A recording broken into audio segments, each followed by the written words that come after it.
Yeah, we'll start in a second. Appreciate everyone's hustle to get. Oh, it's already 7. I guess I can just start officially. We got here. It's a different format than normal. 1, 2, 3, 4, 5. Yeah, we got a quorum. Okay. So welcome everyone. This is the September 2024 meeting of ANC 1C. Appreciate everyone's flexibility. Very unexpected circumstances. I won't get into too much detail, but for transparency, I'll say what's going on. Our website crashed. I guess it's because the content hosting platform we've used for before I've been a commissioner decided to sporadically say it's not supported anymore. It's called Joomla, so you had to upload or update to a new version. And to do that, you have to back up the entire site. And to do that, there were multiple accounts that I didn't know existed, and I had to find passwords for and log in. And then there was errors in the process. It's like sort of fixed, but we might have to at some point just move to a different platform to keep it easier to edit. We can discuss that separately. Independently of that, our Zoom account has another account attached to it that no one knew the password to. So we didn't have a way to get through the security check to just access tonight's meeting, which had happened at the exact same moment as our website crashing. Bad coincidence. That's what's going on. I've spent a lot of time on Joomla subreddits and message boards, which I didn't know existed. So if you have any questions about that world, I am now almost a novice expert. But to the point, this is our first meeting in 2 months. Haven't had tons to put on the agenda tonight because we haven't had a lot of committee meetings just by chance. So we'll just start with introductions and get through what is mostly a light agenda. First, officers' reports, chair's report is essentially just that, trying to get things in order. Intros first. Sorry, say that again. Intros first. Oh yeah, duh. Sorry, please. Let's do that. Yeah, let's just do the regular introductions. I blame the Zoom format. Start. I don't know. It doesn't matter. 1CO1. Go ahead. Hi, Daniel Michelson Horowitz here, 1CO1. That's the southern end of the neighborhood, bounded by Wyoming down to Florida, and roughly on the east end, Florida, and on the west end, Columbia and Connecticut. Hi, everyone. My name is Commissioner Lee Dixon. I represent 1CO2, which is Colorama Triangle, the space between Connecticut Ave and Columbia Road. And hi, I'm Peter Wood. I'm in 1CO3. That's right in the middle, 18th to 19th, Biltmore to Wyoming. Jovan Y. I'm the commissioner of 1CO4 over sort of the northwest corner, northwest of 18th and Columbia, that intersection up Adams Mill, and over to the bridge, and then over to that dog park off Connecticut. Hi, I'm Commissioner Stevens, representing 1C05. So that's Adams Mill to Columbia and back to Adams Mill. Hi, Linda Laughlin, the eastern side of Adams Morgan, between Harvard and Columbia. And sorry for all the technical difficulties. Commissioner Jake Valaskini, 1CO7, which is roughly 18th Street to 17th Street, from Florida up to Columbia. Barney Shapiro, 1CO8, the southeast corner of the ANC, basically from Jake down to Florida and 16th. I don't think Commissioner Jones is here, but if he comes later, we can introduce him. So chair report, yeah, basically all of our stuff is broken, but we're fixing it, I hope. I mean, it's been frustrating. OANC has been responsive but not able to help, and I've reached out to Octo and other places to see if anyone in DC government who's paid to deal with this stuff could help. The answer has mostly been, we are sorry, but no. So it falls on our unpaid backs. But I mean, I think it'll get fixed in the long term. It's lucky we don't have a ton of stuff for tonight's meeting, and we can hopefully for the next month figure out a bunch of things. That said, I think that's the main chair update. If I'm forgetting stuff, I'll come back to it later, but let's move on to other officer reports. Who wants to go next? Secretary, how about you? Commissioner Valschini. Sure, I'm happy to. So we have a normal meeting schedule this month. Tonight's the ANC meeting. All of our meetings are on Wednesday evening at 7 p.m. So our next committee meeting will be the ABC and Public Safety Committee on September 11th at 7 p.m. Then the PZT, the Planning, Zoning, and Transportation Committee. Actually, I lied. It is not a normal meeting schedule. That one has been moved to Thursday, September 19th at 7 p.m. Just so everyone knows, again, PZT has been moved this month from Wednesday to Thursday, September 19th at 7 p.m. Same link.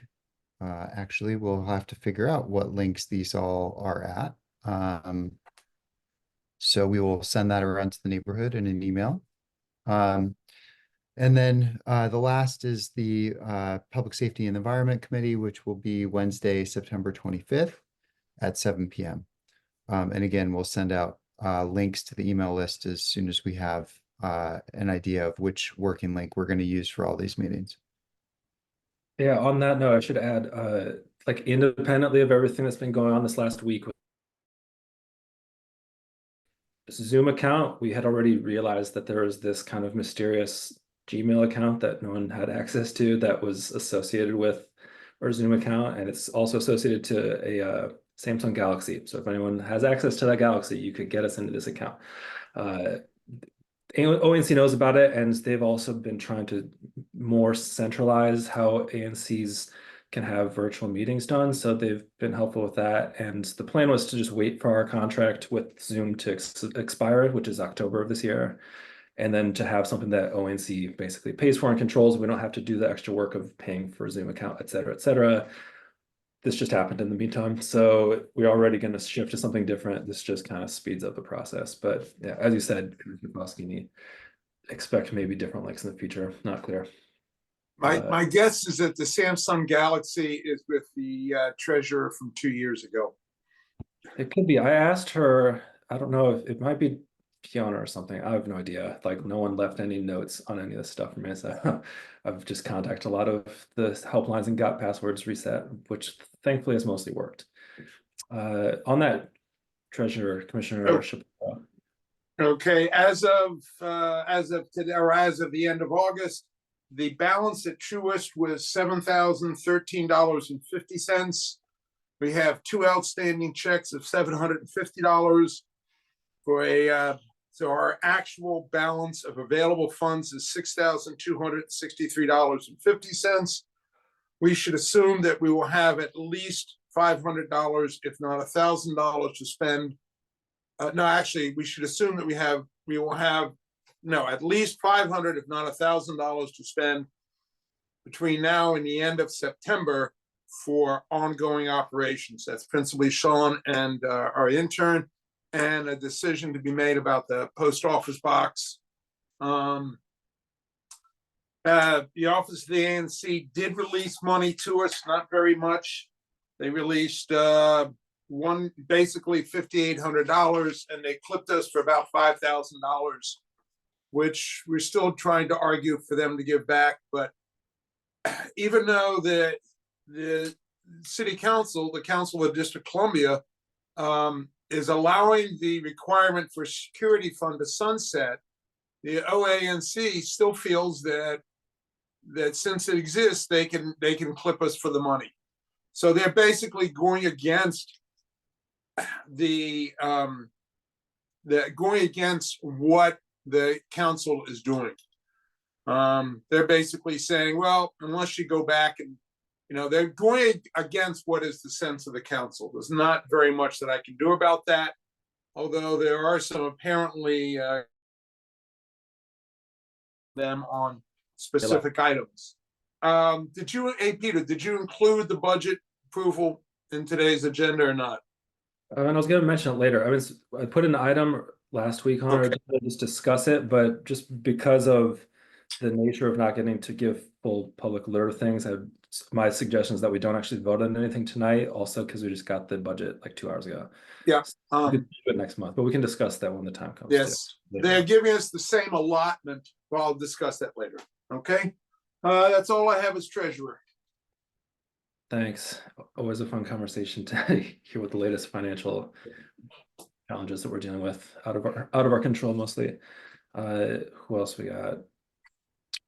Vice Chair, you got anything? Nothing specific to the vice chair. All right, thanks. So we'll move on to commissioner announcements. Well, I think Commissioner Jones, you just joined us, so you can start introduction, SMD update if you have anything. Welcome. If you can hear me.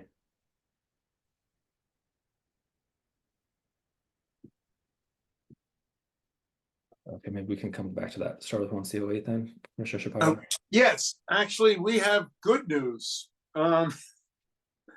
After, I'm going to say 10 years, Meridian House, through its, the developer who was going to build about an 8 or 10 story luxury apartment building on the grounds of Meridian House, is, quote, pausing their activities, and they're removing their current request for a couple of zoning changes. We've been notified of this, and I say we because this is principally a group of citizens, residents who have paid for lawyers for the last few years. And we don't have the formal notification from the zoning commission as to what the next steps will be. But we do anticipate that basically this development process is dead for the time being, if not permanently. And that's for our neighbors here and my constituents. It's a very happy day. Thanks for that. Commissioner Jones, good to see you. Doing SMD introductions, updates. The floor is yours. No, I don't know. All right. We'll move on to 1C07. Nice and brief. Sure. There's a lot of construction going on in 1C07. Appreciate the continued patience. It's still been a lot, like even with kids going back to school, and it's felt like a lot in 1C07. So we continue to have the Florida and Ontario Road just north of Florida construction that's happening around the upgrade of the Pepco electrical facilities. So appreciate everyone's patience as we continue to have that electric facility upgraded so it can withstand some of the pressures that are being put on the system by global warming. Also, there's 2 major Jubilee construction projects happening, both great that they're happening, but it's a lot all within a block of one another. One on Ontario and just north of Kalorama, as I'm sure everyone is still seeing. They've started putting up the elevator shaft in the middle of the space. So it's actually kind of fun to see. And if there are any kids in the neighborhood, it's a fun one to actually take kids by right now because the elevator shaft's going up. And then the other major one is on Kalorama Road, kind of a little bit closer to 17th, which will be the new headquarters of Jubilee Housing, and a new building, and also extend out the footprint for Sitar Art Center. There's another construction project that's happening on Champlain Street, up close to the corner of Euclid, across the street from the Line Hotel. That's going to be about a 4-story building. The designs are actually up on the fence now out in front. So if folks want to see what that's going to look like, they're actually right up on the fence. You can see what it'll look like. It's a 4-story mixed use or residential mixed income. And then Peter and I have gotten outreach from some building owner that's just a little bit south of the Line Hotel on Champlain Street that's looking for redoing their density. It is a low income housing site right now. They're looking to expand their height by about a floor to be able to pencil the math, to be able to do a a new building and still have it completely affordable housing for the neighborhood. So we'll be meeting with them to talk about that sometime soon. Those are the only major, not sure what that was. Those are the only major kind of updates happening. There is a lot of construction work happening along Columbia Road right now. That is the start of the Columbia Road redesign project. Glad that that's getting going. And it is proceeding on pace. So that's good for now. And it's a fresh AstroTurf and looks really nice. And it's really great that that's back open to the public. Seems to be in good use right now. So those are my major updates for SMD 1C07. That's a lot. That's great. Thank you. And I'll just interject really quickly. Should have said this earlier. Usually we have a different Zoom formula or format set up. ONC has guided for the last year at least that ANCs follow a certain protocol to just facilitate better meeting procedure. We're not doing that tonight just because we had to very last minute change which account we used. So if you're joining us as a guest or as a community member, please just do your best to avoid hitting any buttons and keep your video and audio off. Keep off screen sharing and stuff like that. I think we deactivated it, but just please be mindful of that. 1C06, all yours. So some neighbors may have noticed there's a huge crane on Summit Place. There was a very large tree that had a huge branch fall down in a recent storm, and it actually hit one of the condo buildings, and those residents have had to vacate until the construction work is done.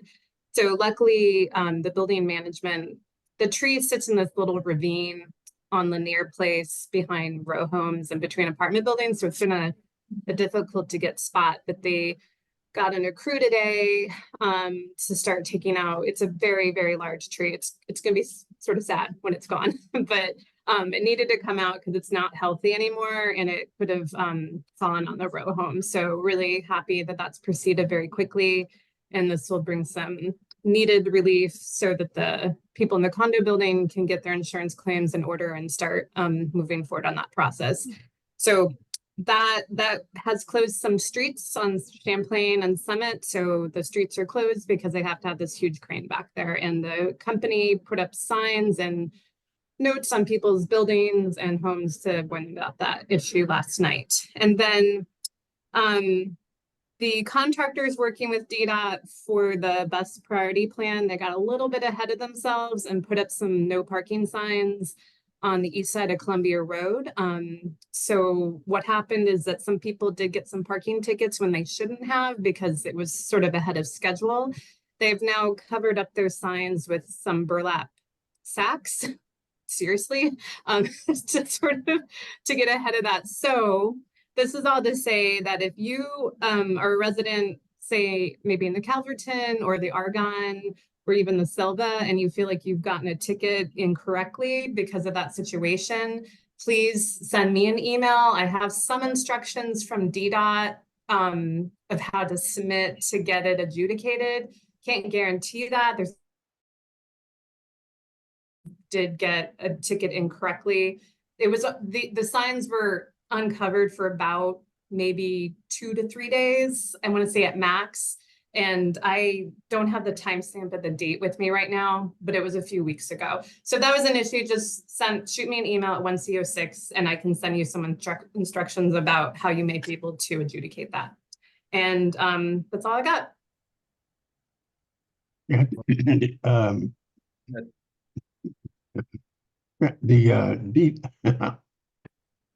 Motor vehicle should be able to identify the times and dates of tickets that they gave out. Yeah, that's So my they can- assumption. So you would just have to indicate that. No, I mean, can't we get them to notify the people? You know, because they have. Could not really get that out of them. So DDOT sent what they were able to track down to best deal with the situation, but DMV was not very responsive. That sounds like a common summary of the relationship between. And again, a lot of the people who may have gotten the tickets may not even live in the neighborhood or area. So Unfortunately, we just can't. But if I'm more concerned for residents in the building, if that was something that impacted them. Well, what I'm saying, of course, is why can't motor vehicles reach out to the people and let them know that they were incorrectly charged or given a ticket? I agree. I've tried that path of communication. Commissioner Jones, if you would like to retouch them too, I encourage it. Okay. 1CO5. Commissioner So we Steve. have a new coffee house. Fingers crossed, we'll see how it works out. So Compass Coffee is in the old Phil's Foxtrot location. And that's really all the news I have today.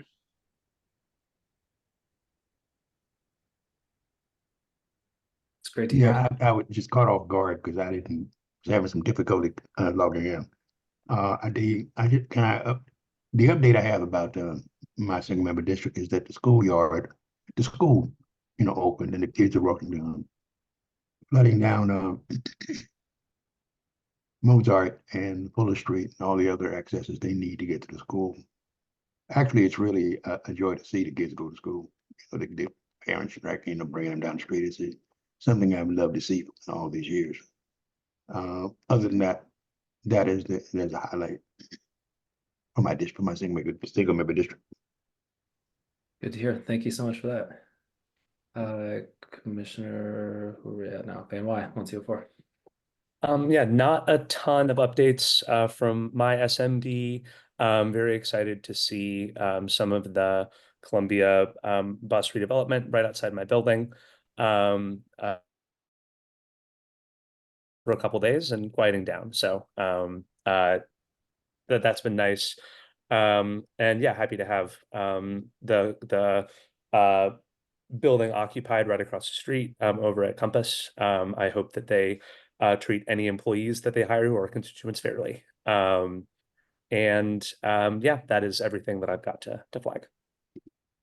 All right, thanks. 1CO3, I guess there's not a ton. I mean, it always feels like there's a lot of things almost happening. Still trying to facilitate feedback from people at 1841 Columbia. I need to schedule some things because I want to really just figure out if there's a pattern of negligent behavior by the property manager. It's been an ongoing thing for months that I've mentioned. If anyone happens to be on this call that's a resident there, please get in touch with me if we haven't spoken already. Also, it's not, I guess, specific to 1CO3, but this Sunday is Adams Morgan Day. Some of it will happen in Calhoun Park, as well as I think Marie Reed, as well as a few other spots. No street closures or openings for the event, just for this particular year, but it's a good event, and a lot of events have been pushed downtown, so it's nice to see one that still gets to stick around the neighborhood. And I know a lot of work has gone into making that happen. In addition to that, forget what the other thing is. I think that'll be good. We'll move on to 1CO2. So there's been an update with the 7-Eleven. Commissioner Daniel Michelson Horowitz and we met with the bid and representatives from 7-Eleven. It was a relatively productive meeting.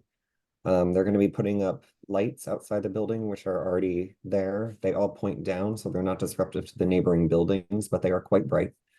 They're going to be installing, I forget what it's called, but it's that little like police mobile unit that has like the pole with the light on top. Their plan is that there will be the ability for the police to use that to like yell for like 2 weeks or something like that. Go ahead. Just to clarify, it's an automated, it detects if somebody is lingering too long in front of it, and it will automatically speak to them saying that it's being monitored by 7-Eleven, not I think not by the police itself. And it will just speak to them, and that tends to be effective in getting folks to move along. So they put that up. And then they're also going to put up a gate around the back to prevent people from urinating and defecating on their steps. And I think that was pretty much it. I mean, since then, something that we didn't discuss is the 7-Eleven is still having very loud deliveries past 10 p.m. like 3 times a week. I did reach out to the property manager and he didn't respond, but we are moving in the right direction. And other than that,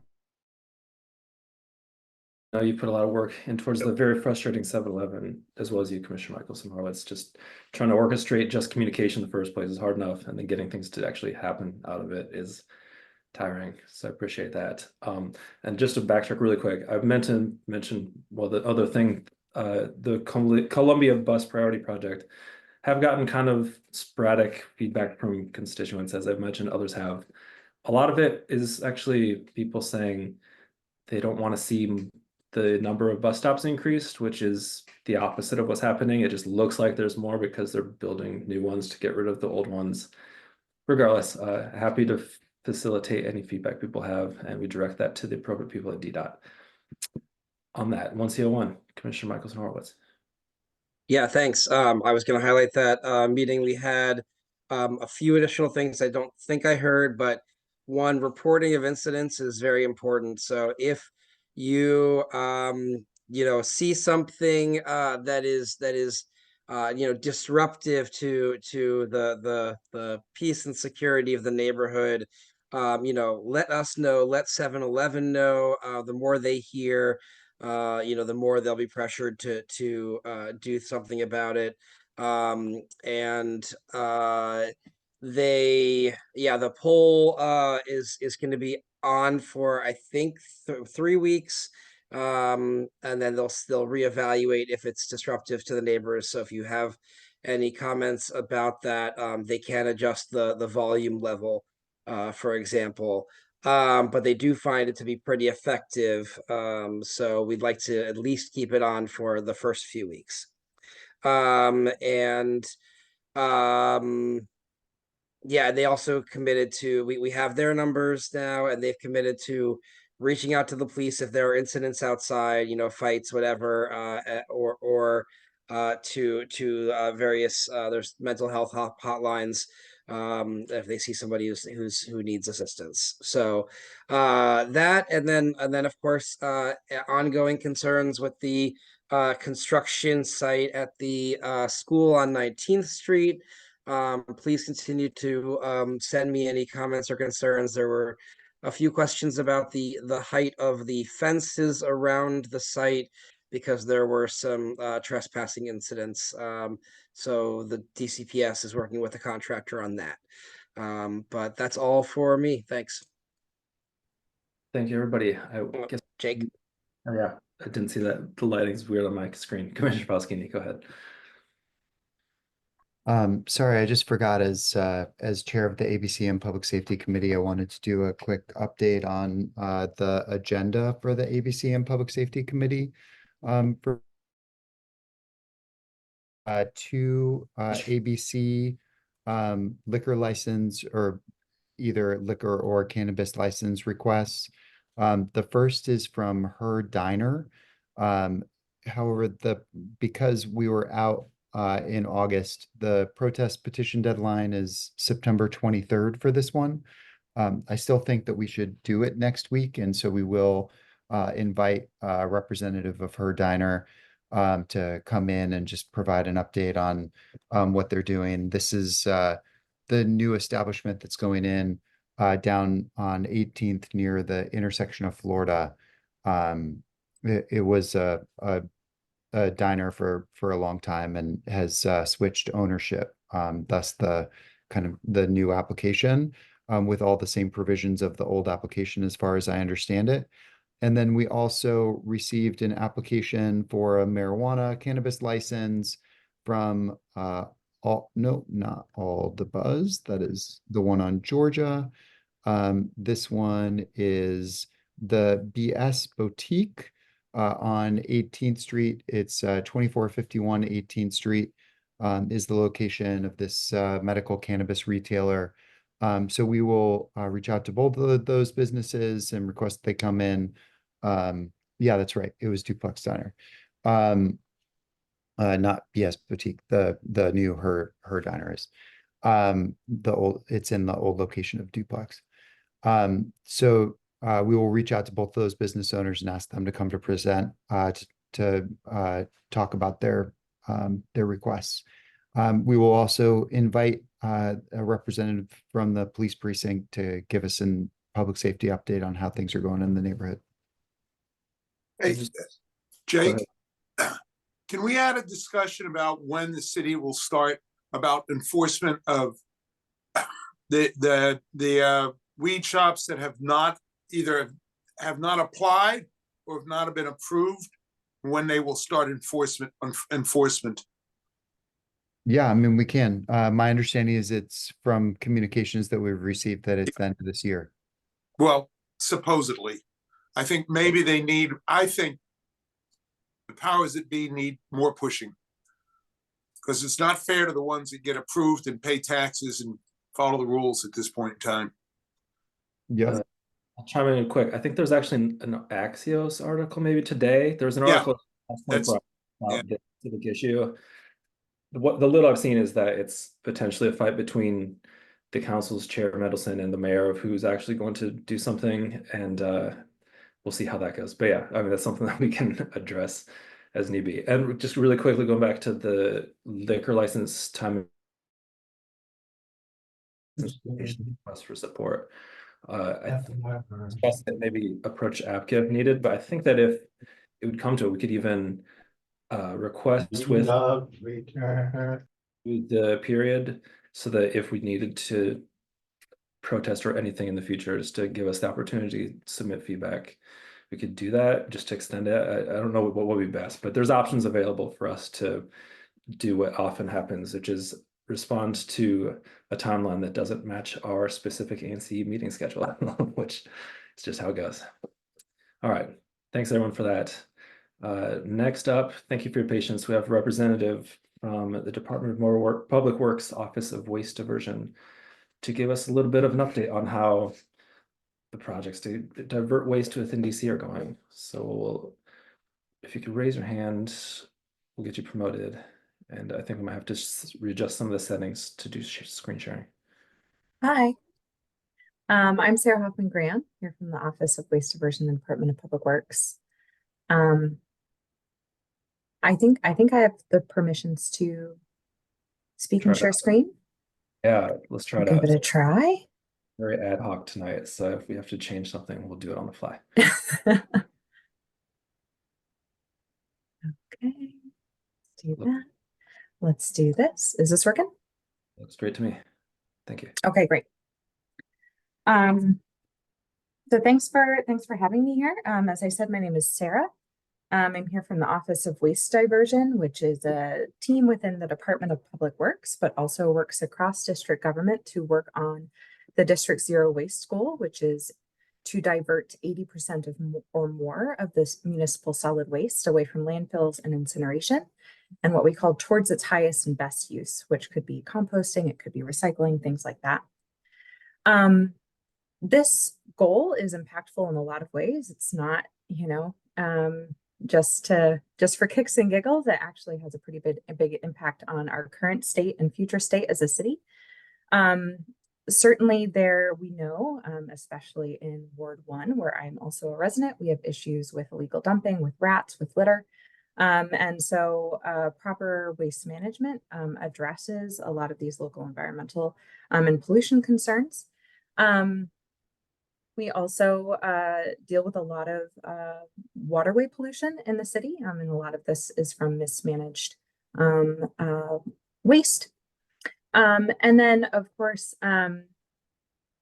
waste diversion helps reduce our carbon emissions. It especially decreases methane emissions, which come from organics waste diversion in landfills or in incinerators. And value in local economies. Earlier this year, the district released a zero waste plan, which outlines the steps that the district needs to take in order to achieve this 80% diversion goal. I would encourage you to read the full plan if you have a moment, but the highlights include reaching this 80% goal will divert nearly 1 million tons of solid waste annually away from landfills and incineration, avoid a really large amount of greenhouse gas emissions. Our waste sector is actually the third largest source of greenhouse gas emissions in the city behind transportation and buildings. And it will also create jobs and build local economy as we manage that sort of circular economy, right, where we move from a make, take, and waste system to a system where we keep those materials circulating through the economy through reuse, recycling, composting. So I want to talk a little bit about what we maybe have learned as the 3 R's of zero waste, right? Reduce, reuse, recycle, and give you a little bit more of maybe like a technical understanding of what we call a zero waste hierarchy. So this means when we think about zero waste, we certainly do want to recycle, but we want to think higher up in the chain here to before we recycle to reduce the amount of waste that we make in the first place. And so just in general, there are 3 main things that I want you to take away from, or like 3 main points, I guess I should say, I want you to take away from this quick presentation, which is reduce first. Reduce first, focus on food waste, and then recycle right. And that follows this hierarchy, which is kind of an international standard for the way that we should think about zero waste and waste reduction. To give you a little bit of a sense of where we are now, our goal, of course, of being at 80%, we have a citywide waste diversion rate of 27.9% as reported in 2022. We're close to finishing up our analysis of the 2023 data, and we'll have an updated waste diversion number for how we did in 2023. So obviously we have a ways to go, but I think we should be encouraged that we're headed in the right direction here. But here's what we're going to talk about: reduce first, focus on food waste, and recycle right, following that hierarchy. So reducing the waste that you produce in the first place is the most effective way to reduce greenhouse gases and all of those other sort of unwanted consequences. And so it is the most effective and most impactful thing that you can do when you think about your own waste behaviors and the policies of the city. So the city actually already has a lot of reduction-based policies and programs. These are probably familiar to you, or at least some of them in some form. Specifically, the 5-cent bag fee is the oldest of these policies. It's about 10 years old now. But we also have a foam ban and a straw ban and some programs that help you reuse and repair things before you throw them away. These are all reduction strategies, and I would encourage you to look into those programs available to you. And then also think about how you can incorporate reduction in your own life, whether that's making sure you pack reusable utensils and water bottles and things like that, seeing if you can purchase in bulk, shopping secondhand, make a grocery list, only buy what you need.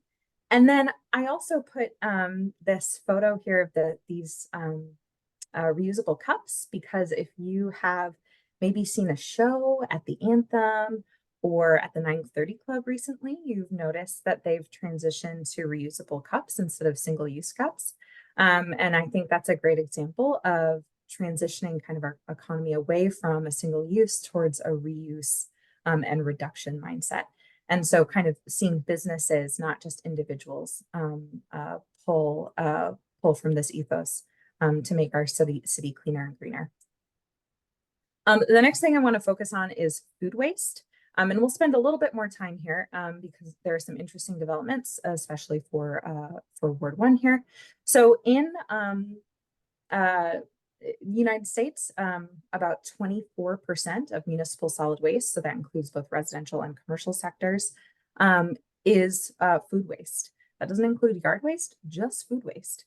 And in DC, our most recent sort suggests that about 18% of residential trash is food waste. And so while it's only about a fifth of the food waste in our waste stream, food waste accounts for almost 60% of the greenhouse gases coming from the waste stream. So it really has an outsized impact on the greenhouse gas emissions from the waste sector, because when food waste goes to landfill or to incineration, it creates a lot more methane than the other waste types in the waste stream because of the way it decomposes compared to other materials. And so this is a really kind of outsized impact that food waste has on our greenhouse gas emissions. So DC has a number of policies diverting food waste, including the food waste drop-off program. We're going to talk a little bit more about that in a second. An increased focus on commercial food waste diversion, so grocery stores, canteens and kitchens and restaurants are starting to come online with food waste diversion, which is fantastic. And a curbside composting pilot program, which started almost exactly a year ago, with 9,000 households getting food waste collection at the curb along with their trash and recycling. I know, I suspect maybe there are some pilot participants in this group. And so I really appreciate your participation and thanks for helping us try out this program. But I want to talk a little bit more about the food waste drop-off program. This has been a free service to residents since 2017. And we currently have 12 drop-off locations around the district, at least one in each ward, but several in Ward 1. We have 2, one in Columbia Heights and one in Mount Pleasant. It's very popular. We have almost more than 10,000 monthly participants and have diverted over 4.5 million tons of food waste. Million pounds of food waste since the program started. But we also recognize that while this program is diverting food waste, it is very popular. It also has some pretty significant drawbacks, specifically that you can only participate if you live near a farmer's market and are available on Saturday mornings. And that kind of eliminates the participation of a fair number of individuals and families in the district. And so we are looking at increasing the accessibility of food waste drop-offs through these food waste smart bins. And so kind of like a recycling or litter can, these will be on the street in public spaces. But unlike a recycling or litter can, they will be locked and only accessible through a keypad or through an app, unlocking it via Bluetooth on your phone. So you do have the kind of app phone way to unlock it, but if you don't have a smartphone, you can use a keypad. And we want just enough barrier that you have to think a little bit before you put something in the bin to reduce contamination. And we want enough barrier that people can get in the bin, but rats can't. And so these bins are totally steel, and then they have a container that is fully enclosed on the inside and are considered rat proof. So we are in the process of purchasing 30 bins to place around the district in the next month or two. And we're focusing on high density area properties, understanding that multifamily properties are not eligible to participate in curbside collection that is currently being piloted. So these bins are available 24/7. You don't need to be available on a Saturday morning. You don't need to wait for Saturday before you bring, you don't need to be stocking up food in your freezer before you bring it to a smart bin. And then they'll be, the bins will be collected or emptied at least twice a week, or when they're full, they will be equipped with a fullness sensor that will alert our team when they're full. And there's the thing about the Wellness Center. So we have 30 proposed locations right now that we are working with DDOT, who is the proprietor of public space, to sort of assess their feasibility for putting a drop off there. The ones in Ward 1 that we are proposing are at the Mount Pleasant Library, near the Harris Teeter on Colorama, at the Reef Center on 14th Street, and at Unity Park.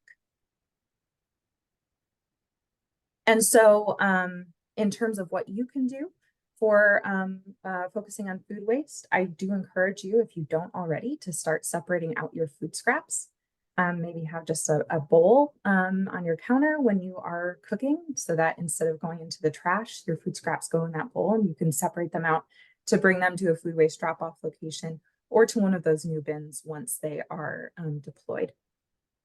If you live in an apartment building, maybe talk to your apartment management about starting food waste collection services for your building, or check out a community garden near you. I know that there are several. And there's also, if you currently receive trash and recycling services from DPW, you can join the wait list to receive curbside collection of food waste as well. I'm going to pause here for a second. I also want to touch very briefly on recycling, because I know that's something a lot of people have questions on too, but I also see that I think there are some questions in the chat that I want to make sure we get to. And I think those questions are specifically about the bins. Looks that way. One question I see is if you could just repeat or show the map of the locations for the proposed smart bins. Sure. Yep. And just while it's up, how is I'm a geographer, so I love maps. How are these decided? I feel like this would be tricky to find places that match population density and need, and that DDOT would let people. Yeah, so so we did a couple of things here. First, we looked at where existing food waste drop-off locations are. Those are the yellow houses on this map. And then we mapped that against the address points of clusters of large multifamily properties, and ended up when you do that, it actually does become fairly clear that there are pretty big gaps in the map of the existing staffed food waste drop-off locations. And then so we kind of had an idea of where we wanted them to go, and then we held a series of community meetings, one for each ward, for people to come and give some ideas. I think we got about 200 people who participated in that, which was pretty great. And several people also wrote in with some ideas. And so we landed here with a combination of ideas that we had my team had originally, and then also some ideas that community members and neighbors recommended. That's great, thanks. Commissioner Shapiro, you have your hand up. Oh, okay. Am I unmuted? I hope, yes. Yep, I can hear you. All right, let's start with the food bins, which I think are a great idea. I'm curious as to, have they ever been tested in an urban center before? Mm-hmm. Yeah, yep. Where? So in terms of most near No, they have to be locations, near anywhere. sure. They're in Arlington, they're in Boston, they're in New York City. This is actually an increasingly common way to expand food waste diversion access, especially because it increases the availability to a large number of people, because it's not based on timing, right? The 24/7 access ends up being a pretty big deal to a lot of folks. And then it also expands access in terms of who can use it. So it's not limited to certain sort of residents like curbside collection is, because it's available to multifamily residents as well. So because if you remember the Big Mouth, the original automated containers, those were a nightmare and still are not still are not at all healthy. So yeah, so let me better. It's not the same manufacturer, is it? It's not. Yeah, let me go back to this picture here. So I think you're talking about Big Bellies. Yes, Big Bellies. Yep. Which is this orange. This is a bin from New York City. You can see the NYC Department of Sanitation logo at the bottom. I show this mostly, we kind of skipped over it, but mostly to say that this is a program in other cities like New York, and this is how they've chosen to do it. Our bins are also going to be orange. So in terms of like visual brightness, it's actually going to look a lot like that. But in terms of make and model, it's going to look much more like the bin on the top of the screen, this green one. This is a prototype that we've been testing actually on the campus of George Washington University for about 2 months now, maybe a little bit more than that. And so this is a prototype of the bin that we will use. It doesn't include like a drawer kind of system, or like a Big Belly does, right? Where you have to put it in that pocket and then you close it into the bin. It gets kind of gross. It gets kind of messy. So basically what the bin on the top has is it has both a foot pedal there on the left-hand side, so you can use it hands-free, or you can lift up that lid and tip your container directly down into a wheeled cart that is fully enclosed inside that steel bin. And then the collector comes and they have a special key to open up the container, and they will replace out, completely swap out the full cart for a clean cart. And that's how the bins will be serviced. So wait a minute. So the citizen opens up the little lid in the green, drops their compost in, Mhm. not their compost, their food waste in. Mhm. What happens if that top little green thing doesn't close? What can you tell me what The lid on top, if it doesn't close all the way because there's too much, that maybe someone stuck something in it, didn't allow it to close. Yeah. Okay. Yep. So that will attract rats.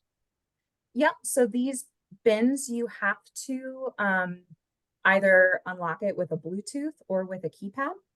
And there's a fullness sensor inside. And so once we receive a notification that the bin is full, we can remotely lock it so it cannot be accessed anymore. Yeah, so what happens if the person, let's say it's not full, and I'm absolutely a great, food waste collector, which I actually am, and I go there and it's not full, and that lid won't close. Yeah, if it gets overfilled by a single user. Yep. Okay. I think based on the design of the bin, that's a very unlikely scenario. But there is a way to report issues with the bins through both the app if you are a user.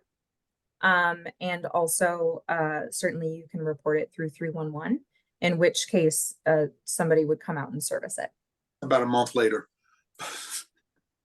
And so servicing of these, will it be done by DPW? Will they be subcontracting it out? Will the subcontractor DPW be required to service them 365 days a year? The servicing of the bins will be subcontracted to a hauler. And they are on a minimum collection schedule. And then are also on an on-call schedule per the contract if the bin is designated as full. All right. I've got lots of questions about other things. But getting back to the food waste, the pilot program was designed to succeed. It wasn't designed to actually give you good numbers in terms of how much waste you're diverting, because you have to sign up for it. Have you all considered going to a second stage pilot program where you take certain areas, actually certain routes off of DPW, and make an entire route a pilot program? Because the way it is now, it's absolutely going to succeed, but it's fake. So the way that the pilot was designed currently was to, and the reason we chose not to take a specific route is because we wanted people to be able to access and try out the service from all 8 wards. And so that was an intentional choice. Other cities have done it differently. But inevitably, when cities have chosen to focus on a specific route, they have eliminated the service possibility for other areas of the city. That's just kind of how it works, right? You focus on one area, you can't do it in another. And But so that you get realistic numbers as to your diversion. You're not getting realistic numbers as to diversion now. So in future years, people will be able to continue signing up as slots become available and as funding becomes available for additional participants. But you don't have any plan to change over to a real going to a certain route. I'll be honest, I'm not Ward entirely about sure Ward what you 8. mean by a realistic approach in Well- terms of diversion. Well, you're not getting real numbers now. You're just getting people who want to participate. Yeah. What you have to do is, what you should be doing is taking an entire DPW route and putting in a compost program in that route. Yeah. It is an opt-in program right now. That's correct. I will say I think I disagree with your characterization that it's not a real program. It wasn't And real. I said the we've numbers diverted nearly aren't realistic. 1,000 tons of food waste from this program. I didn't say it And wasn't real. so, The numbers aren't realistic for diversion. so I think as with most new behaviors and new services in the city, you will always start with early adopters. And I think that that's what this is, right? And through this early adoption process, we've been able to identify some areas that I think we recognize people will need more help with, or areas that people, some tweaks that might help this program become more widely available or more widely accessible in future years. And so hopefully in future years, there will be more opportunity for people to sign up and opt in. Okay, so you just want to stay with the opt-in as to getting the real numbers. Okay, I got that one. I do have, I don't know whether you want to go to some other questions about the methane issue. Aren't we still, is the city still using the waste energy facility in Lorton? There are a number of disposal destinations for the city's waste, and that is one of them, yes. Okay, because there's not a methane issue there. And then the other places where the city is disposing of waste, do you know if they actually have methane capture facilities? In terms of like if the landfills do like cap and capture? Yeah. Not cap and capture, you just capture. So I would have to get back to you on that, on exactly which landfills have that in the region. There are a number of disposal destinations. If you want to check them all out, they are like literally listed in the diversion report. Yeah. And so there are a number of landfills listed in our annual report that you can look at. When the new orange compost bins go out on the streets, I hope they really have a lot of education, because what you can and can't people compost bones and it doesn't work. So meat, bones, and dairy products are very compostable, and they will be accepted in these bins. If you are a backyard composter, or if you are composting at like a local garden, I don't recommend putting those products in your compost, because in those systems, it generally doesn't get hot enough, because they're very small systems to be able to accommodate animal products like that. But in large scale composting and commercial composting, meat, bones, and dairy products are very compostable. So where are we taking where's the city taking its compost now? It goes to a facility in Prince George's County that's run by Maryland Environmental Services. The MES, the Maryland Environmental Services. Yeah, the MES facility. Okay. Because they didn't used to take bones. So maybe they've up their. Yep, they take bones. Mhm. Didn't used to, okay. All right, that's it for now. I have a couple questions about recycling when you get to that. Okay. Thanks, Commissioner, and thanks, Sarah. I think we're ready to move ahead. We should have warned Sarah that Barney used to work in garbage. So that's very knowledgeable. I'm sure she knows. I'm sure she knows where I am. Okay. If not, Randy was on the I saw him on the chat. He knows who I was. I'm no longer that person. Okay. I'm checking in the chat. I don't know if Commissioner Wood, if you're able to maybe do some Yeah, I don't help think me kind of make sure I'm getting the chat questions here. Could you just list the Ward 1, just out loud, list the Ward 1 locations? I think that was what was in the chat. Yep, there's Mount Pleasant Library. And these are proposed locations. I want to stress that. These are Okay. currently the proposed locations. The Harris Teeter on Kalorama, the Reef Center on 14th Street, and Unity Park. Any idea what the timeline is for shifting from proposed to implement sites for those? I think probably about 2 weeks. Oh, that's Great. Was not expecting. All right, I think that's all the questions. The chat was mostly comments, and then it seems like someone who was trying to troll or spam the meeting, which was mitigated. So the floor is yours again. Okay. All right. Great. Let me then move to a couple quick comments about recycling. I think in general, I understood that the focus of this meeting was intended to be on food waste. So I'm just going to skirt real fast here. But about half of all of the waste the district makes is recyclable. And unfortunately, we are only collecting about 21% or have a recycling rate of about 21%, which means more than half of what is recyclable in our waste stream is not even making it to the bin. And so we know that we can do better on recycling. And so this is true in both single family homes. It's also true in multifamily and commercial sectors. And generally those multifamily and commercial sectors have a lower recycling rate than single family homes.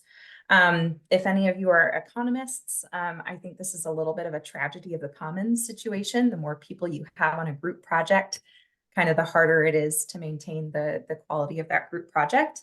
And so I think the multifamily and commercial sectors pose a specific opportunity and challenge for increasing recycling rates.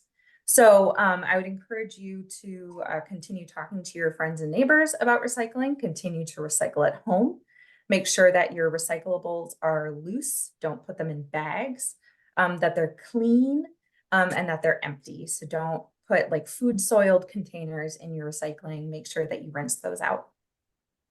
Try to keep contamination out of your household recycling. The most common contaminants in DC's waste stream are plastic bags, things like tanglers, hoses, ropes, things like that.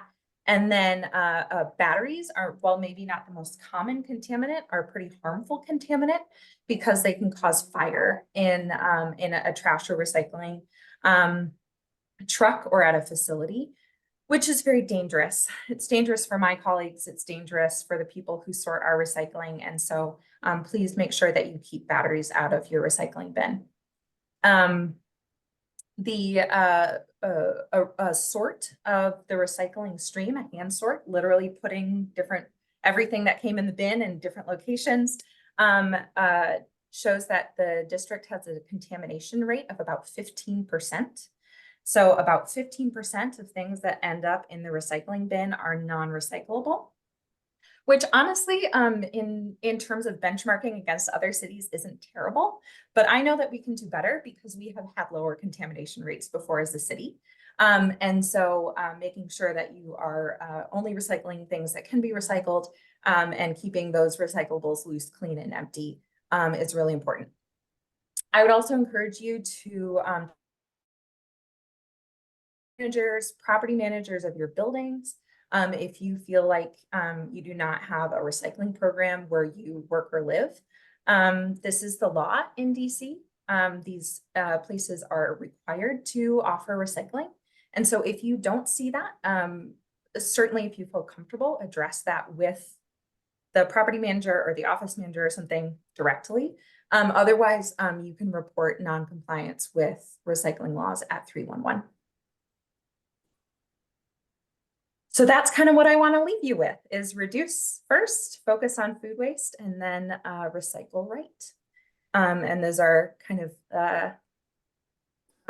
3 anthems of zero waste. That was really great. I really enjoyed that and hope others did too.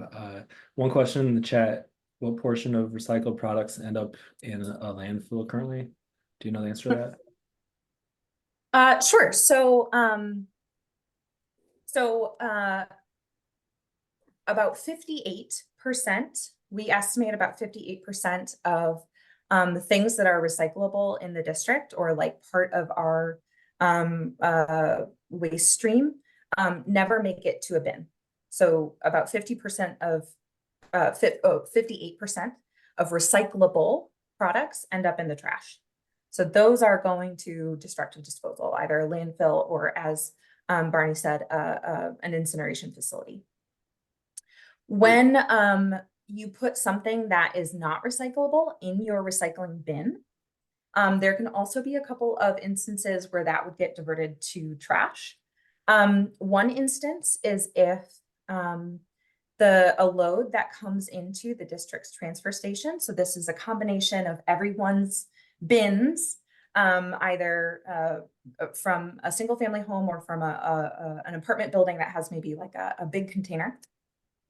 If the combination of that load is over 25% contaminated, at that point, if more than a quarter of the things in that load are not recyclable, it will get pushed into the trash pile.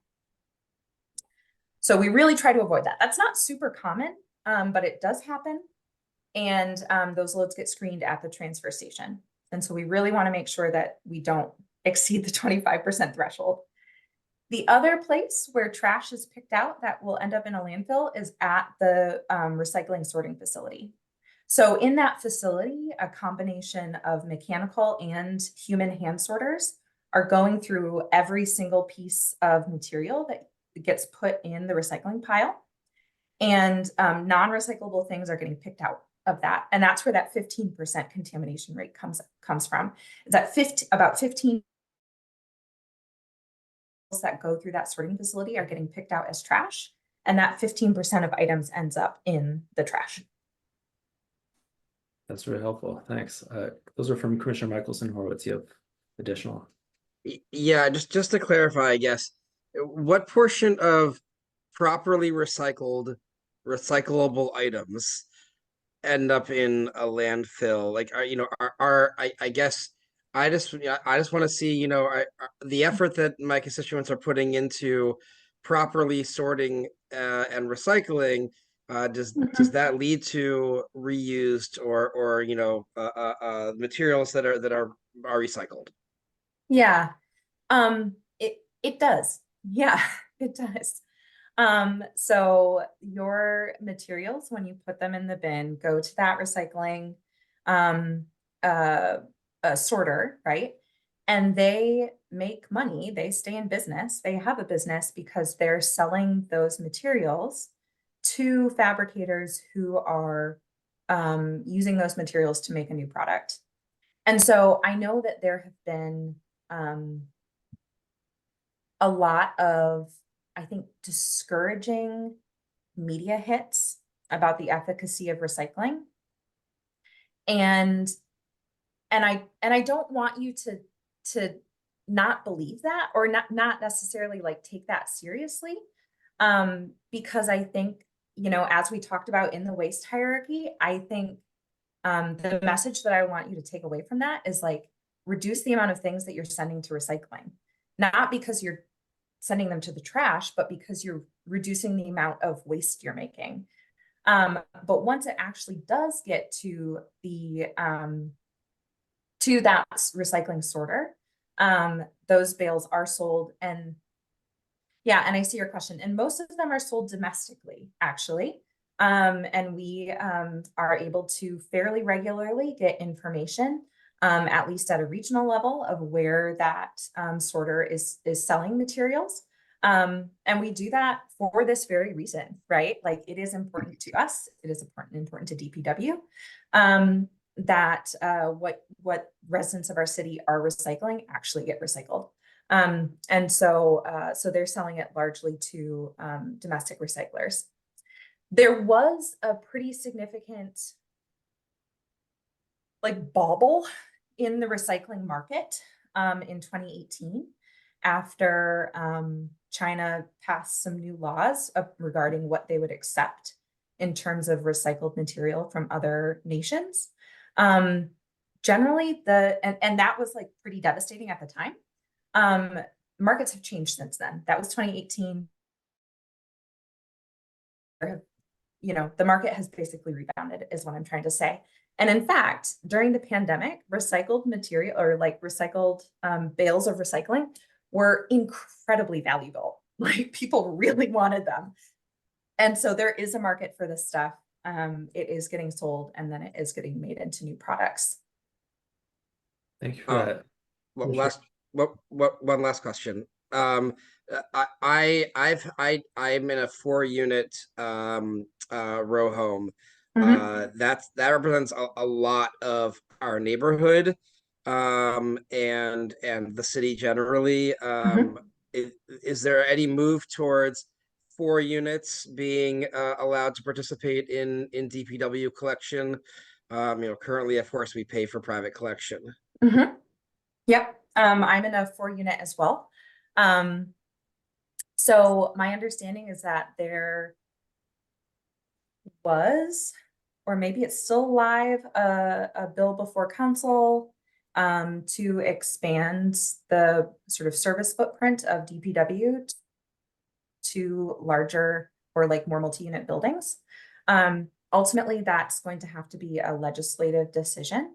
And so sort of we will serve at the pleasure of the mayor and the council. And so how that bill develops or doesn't will determine kind of next steps for the agency. What kind of oversight does DPW do for private collectors? We've had issues where I've personally witnessed recycling being dumped into the same bin as trash. And I've had to, call them, but, requires video evidence. Yeah, that's super discouraging. And I feel you on that. So if that is witnessed by a solid waste inspector, they can write a ticket on the spot. Otherwise, there needs to be third-party evidence submitted. So if you do have a video of that, you can submit that to DPW. And the kicker there is that if you may be asked to testify based on that evidence to say like, yes, I'm the one that submitted that. And so depending on like your comfort level, that might change if you want to do that or not. But if you are comfortable, submitting evidence and kind of standing behind it, then I would encourage you to submit that because that is a citable offense. Thank you. Thank you both. Commissioner Dixon. Hi, Sarah. Thank you so much for presenting tonight. This is really informative. I can't wait to see those little composting bins pop up around the city, and especially I have more just like a comment about recycling as it pertains to consumer and human behavior. I have had this argument with people before that recyclables should not be put in a plastic bag, and people do not change their behavior, and they do it. Like, I've had people just straight up tell me, well, then I'm not recycling at all, and then they just don't do it. Yeah. So I guess my comment is like, I don't know how these systems work, but if there's any way, DC, or, these systems can work to meet the consumers where they're at, where they're just refusing to not put things loosely in the bin. I just wanted to make that comment because I think you'd see a huge improvement if that were the case. Yeah. Thanks for saying that. I recognize a lot of recycling, a lot of waste diversion generally is about behavior change. It's also about a policy landscape, right? And so I want to be serious about that, and recognize my job in that in it. But there's a lot of behavior change aspects to it, and that's really challenging. So I think certainly a big portion of that is making sure that education is coming out from the city about how to properly recycle, how to prepare your recyclables. And I guess I would also encourage you to not get discouraged and to keep talking to your neighbors, keep talking to your friends about it. If you have questions, feel free to have them call me about it, or email me about it, so I can say, no, really, you can. It's not just Lee saying this. You really shouldn't bag your recyclables, because I think that kind of collective action is pretty important when we're talking about behavior change. Thanks. Looks like one more hand, Commissioner Shapiro. I know this Yeah. is a particularly interesting topic for you, but if you could keep it kind of brief, just because we have some. I'll keep it short, Peter. Okay. Getting back to the recyclable materials, we're still recycling glass. Am I correct? Mm-hmm. And what is being used? What is that being used for? Mostly construction material. No, that's okay. You need to go back on that one then. And it has, in the last 6 months, have the local, I mean, are we able to sort glass better than we were 6 months ago? Because it was costing the city more money to recycle glass than if we didn't recycle glass, because it contaminates all the other recycling. But of course, if you take away the glass, there goes your percentage goes way down. But it's not really getting recycled for construction materials. I don't know who told you that. The recycling facility turns it into, they're sending it out for a daily landfill cover. Turns it into construction materials. I do want to recognize, and this is through single stream systems, generally does not get turned into a new glass bottle. And so just because the nature of single stream recycling means that it ends up usually broken or somewhat degraded. And so I hear you, I understand that. And I think one of the things that we're looking at in the future, though not implemented in right this moment, is providing additional opportunities for source separated glass. So that we can get to bottle to bottle recycling on glass. I agree, it's a tricky material type. Yeah, Arlington went to the to pulling out their glass, and they really were very successful with it. They really. Yeah. I don't know. The city hasn't done that. It is. Yeah, I hear that. I think stream is terrible. I think one of the trade-offs to consider there is if you only take glass in certain locations, the amount of glass you collect is going to decrease. And so that's a trade-off. That's a trade-off to consider, and it might be a trade-off that we consider is worth it.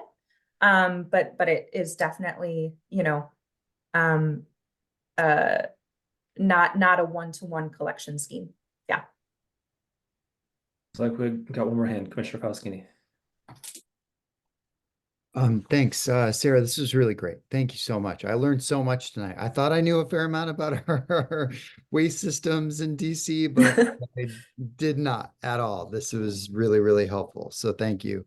And I've currently paid a compost, just have a company come and pick it up. And I'm really excited for the opportunity to have a facility close by where we can just drop it off on our own. And it's going into a larger collection and actually going for use for the city. So because this actually comes back and is used by the city after it's composted, right? It goes to city parks and other facilities after it's composted. Yeah, not all of it. The Maryland Environmental Services facility that is processing the compost sells it. That's part of how they fund their operational costs. But some of it does come back into the city and has been sent to public schools, community gardens, and also kind of a mulchy compost product is available to residents for free at the Fort Totten transfer station. Yeah, that's awesome. Thank you so much. Mhm. So for one of the things about plastic bags and these other types of contaminants in our recycle stream, do you have even like a explain like a 2 to 3 minute explainer video that we so bad and why they should avoid putting those into our recycle systems? Because that's something I would love to send out to my building and to my constituents, just Sure. to help folks understand why that's not good. Yeah. Um, right off the bat, as soon as I'm done talking for a second, I will toss a link in the chat for you to share. It doesn't, and I think it's a really helpful video. It's actually an Instagram story. But I think it's a really helpful video that walks people through what happens after you put something in the bin. It doesn't specifically discuss kind of the ills of plastic bags, but it does talk about contamination generally. So I'm gonna drop that straight in, and then would be happy to send you some additional material about bags. Awesome. Thank you so much. I really appreciate it. You're very good at your job. I've been on the ANC for 3 years now. I've seen a lot of people come present from different agencies. You are very good. So congrats. Thank you. That's encouraging. We've had the same thoughts, but I'm glad you said it. So yeah, appreciate that. I really appreciate the time you took and the patience to wait to get your turn to share all that work with us. I know I learned a lot too, and hopefully, I mean, it's a frustrating thing that people don't want to change their ways, and people need to change their ways. So we'll do our best. Anything else? I think we're all working towards it, right? I think it's a group effort. And I guess I should also turn the thanks over to you for letting me talk about things I really love for a long time here. So I appreciate that. Commissioner Wood, I just want to mention, like, Sarah, this was awesome. I think I did the DC Rat Academy. Oh, sure, yeah. And like a big part of what I learned from that is that composting should be a big part of our toolbox to combat the rat population. So I just building that into your discussions with communities would probably be helpful too, because like if there's no food, then that there won't be no rats, but they'll have to find other options. So like composting can be a really humane way towards controlling the rat population so that we don't have to rely on poisons. Yeah, that's a great point. That's a great point. Yes. Well, thanks again. Looking forward to those new boxes and everything else that comes with it. And I really, again, appreciate your time tonight. All right, so moving on, we have public announcements. As always, try to keep it to a couple minutes. If you're addressing an agenda item, which I think is probably unlikely tonight, but just in any case, wait until that part of the agenda. If not, if you have anything to share with the community, please raise your hand. We'll get you. I guess we don't have to promote, but we'll listen to you speak. Let's see, is there someone from, I think we had a Moker trying to join before, but they had the wrong link and I emailed them, but I don't think they're here. Who else we got? Jeannie. Hi, thank you. This is Jeannie. I am a longtime next door neighbor of the Adams School. I would like to share something regarding the Adams School construction, but as an aside, I would like to say I really am enjoying the meeting over the webinar format. It's interesting and heartening to see so many neighbors joining.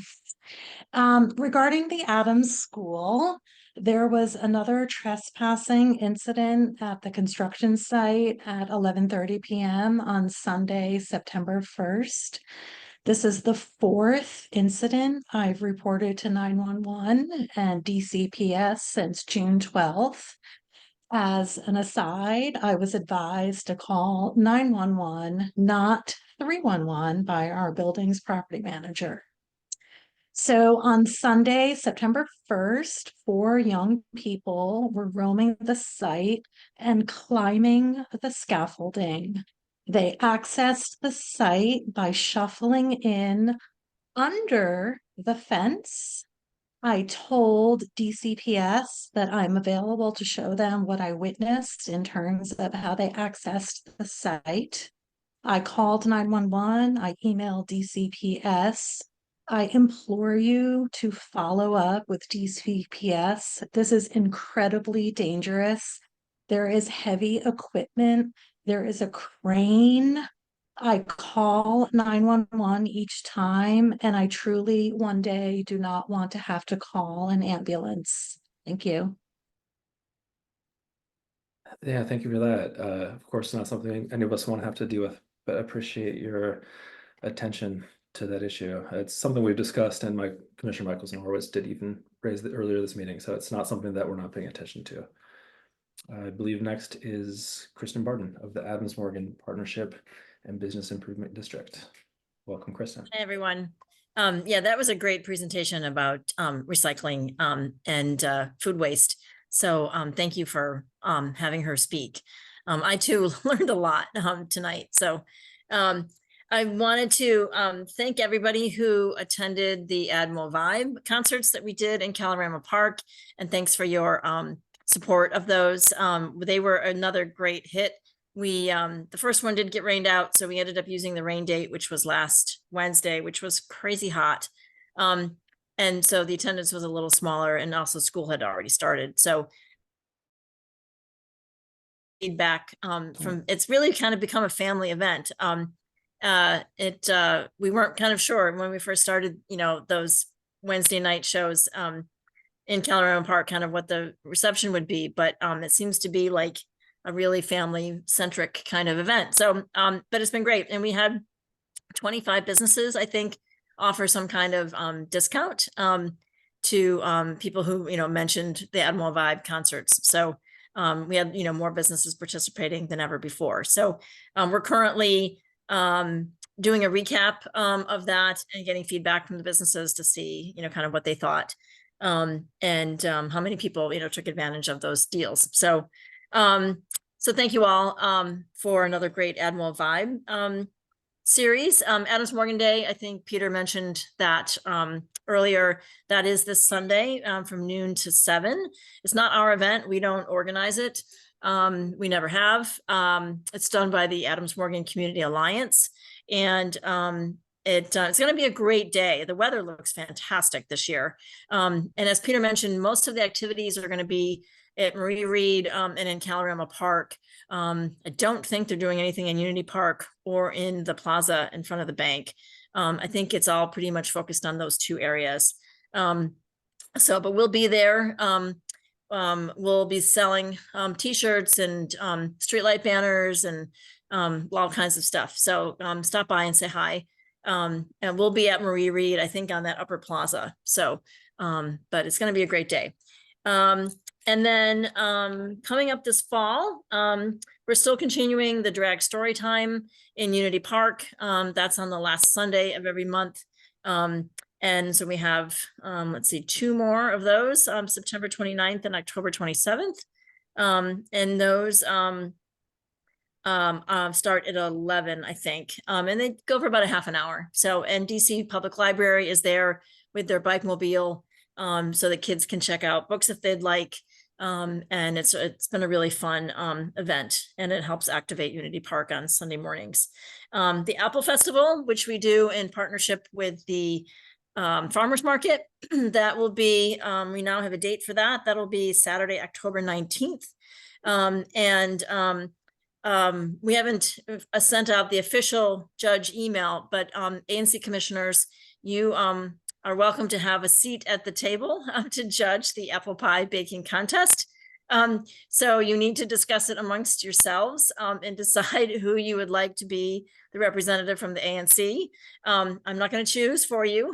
You all have to send me, you know, who you would like to do it. So yeah, I know there's lots of raised hands, right? So figure that out. So because in years past, there's been some hurt feelings. So I'm not going to get in the middle of that. Phil Mendelson has already signed up to be a judge. he was the first one to say, hey, when is this? I want to make sure I'm on the list. So but we'll be inviting a number of people. Mary Center is going to be the charity to receive the pie sales this year. And we hope to have a representative from Mary Center as a judge also for the contest. So it's going to be a really fun day.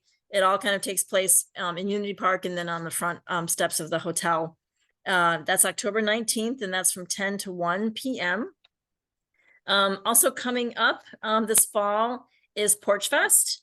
Porch Fest will be Saturday, November 2nd, and that'll be from 2 to 6 p.m.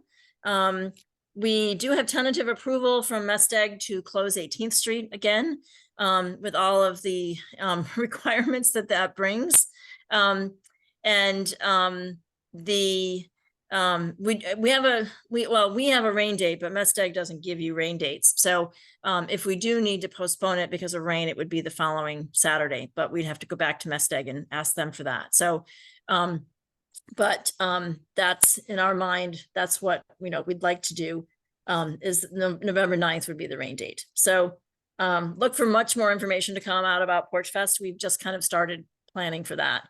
The Streetery project, I don't know how much you all have heard about that, but the mayor via DDOT is doing a pilot on 18th Street to demonstrate how streeteries can look. So they are going to be disassembling, or the businesses have to disassemble all of their current streeteries, because basically nothing that's on 18th Street now is going to be compliant with the new regs that are coming out sometime this fall. The DDOT is purchasing this Vestra product. It's a Norwegian company who they really like. And the Golden Triangle bid used this same company to do some streeteries on N Street and M Street downtown. It's a modular system that can be easily moved around with a forklift.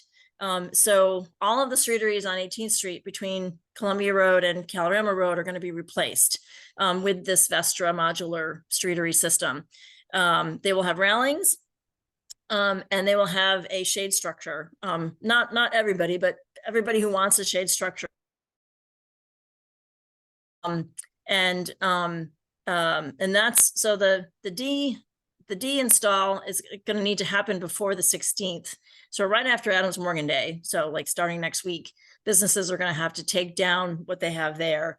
DPW is going to provide a dump truck so they can put all of the debris in a dump truck. That's happening on the 11th.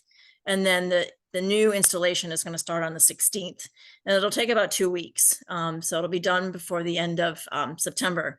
And it has to be done before the end of September because all of the money has to be spent this fiscal year.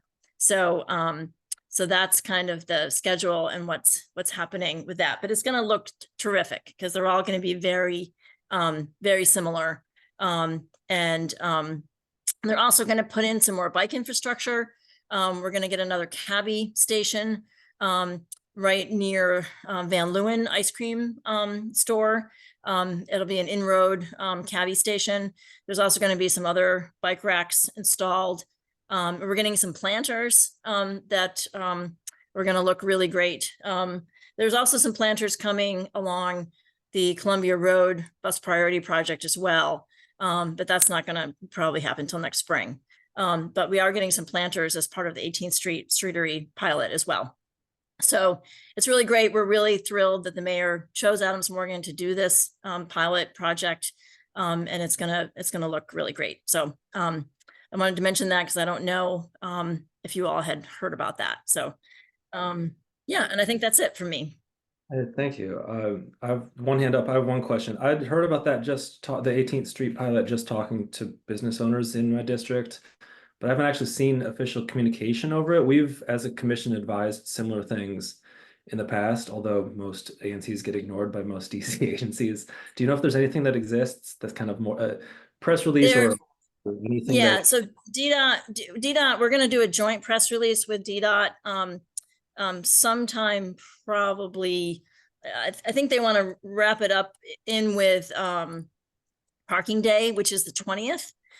So it'll probably come out that week. And then we're going to do an official ribbon cutting kind of event in October after it's all finished, hopefully with the mayor. So, and that would be, early October. So there will be some press that you'll see soon about this. That's great. If you could make sure that we get the release just so we can share it, and events about the, or details about the event, I'm sure some of us would like to attend as well. Yeah, sure. Yeah, as soon as we get those dates, we'll let you know. Well, thank you. Commissioner Shabara. Is the cab, whatever it is, I forgot the name of it already, but that's in place for cabs to pick up people, is that for all four? The Pudo zones, the pickup drop off zones. Yeah. It's for all pickup drop off of packages and people. Can we get some enforcement? I mean, can you ask the city to provide some enforcement? Because the Ubers on 18th Street now are it's only a matter of time till someone really gets seriously hurt. Yeah. Well, I don't think anybody's here from Councilmember Nadeau's office, but she's actually proposed some legislation, or maybe it hasn't actually gotten proposed yet, but it's been discussed. Creating a similar program that, like the RDO program for MPD officers, where businesses can hire off-duty police officers. She's actually proposing legislation such that business improvement districts and other organizations could hire parking enforcement officers. Great idea.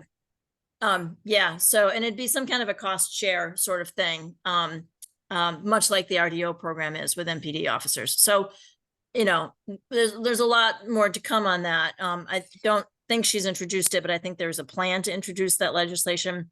And then, of course, there'll be a hearing and everything this fall. So, but if this is something that you all think would be helpful, please do weigh in on that.